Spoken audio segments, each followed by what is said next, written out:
नमस्कार, मैं वर्णिका आप सभी का स्वागत करती हूं IIMT मीडिया के विशेष कार्यक्रम हिस्ट्री ऑफ द डे में। क्रांतिकारी खुदीराम बोस को आज के दिन दी गई थी फांसी।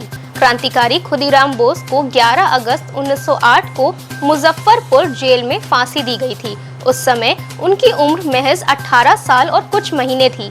यह बालक हाथ में गीता लेकर खुशी खुशी फांसी चढ़ गया। खुदीराम ने मुजफ्फरपुर में सत्र न्यायाधीश किंग्सफोर्ड को समझकर बम से हमला किया था, लेकिन बग्घी में वह नहीं था और 2 अंग्रेज महिलाएं मारी गई थीं।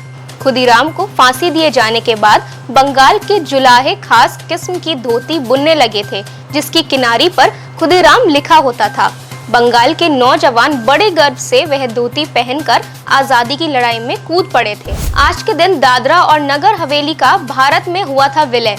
दादरा और नगर हवेली का भारत में विलय 11 अगस्त 1961 को हुआ था और इसे केंद्र शासित प्रदेश बनाया गया था। तब से भारत सरकार केंद्र शासित प्रदेश के रूप में इसका प्रशासन कर रही है। दादरा और नगर हवेली पर 1779 तक मराठाओं का और फिर 1954 तक पुर्तगाली साम्राज्य का शासन रहा। पुर्तगाल से इस क्षेत्र की मुक्ति के बाद वरिष्ठ पंचायत प्रशासन की परामर्शदात्री संस्था के रूप में कार्य कर रही थी, लेकिन 1989 में इसे भंग कर दिया गया और संविधान संशोधन द्वारा दादरा और नगर हवेली जिला पंचायत और 11 ग्राम पंचायतों की एक प्रदेश परिषद गठित कर दी गई। फ्रांस ने आज के दिन की थी ऑस्ट्रिया और हंगरी के खिलाफ युद्ध की घोषणा। पहले विश्व युद्ध के दौरान फ्रांस ने 11 अगस्त 1914 को ऑस्ट्रिया और हंगरी के खिलाफ युद्ध की घोषणा की थी। इस युद्ध में रूस, फ्रांस और ब्रिटेन ने सर्बिया की सहायता की थी और जर्मनी ने ऑस्ट्रिया की।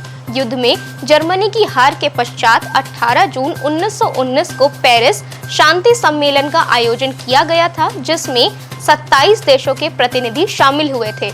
इस दौरान जर्मनी को वर्साई की संधि मानने को विवश होना पड़ा था। इस संधि से जर्मनी पर लगाए गए कठोर प्रतिबंधों का परिणाम दूसरे विश्व युद्ध के रूप में सामने आया था। चाड को आज के दिन फ्रांस से मिली थी स्वतंत्रता। 11 अगस्त 1960 को चाड ने फ्रांस से आजादी हासिल की थी।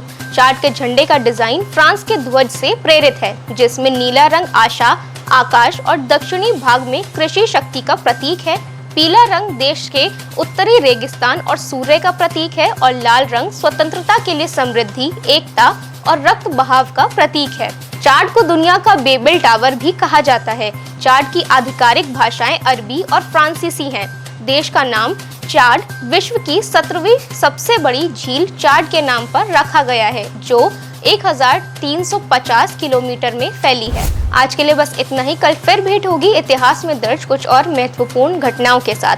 तब तक के लिए देखते रहिए और सब्सक्राइब करिए IIMT मीडिया।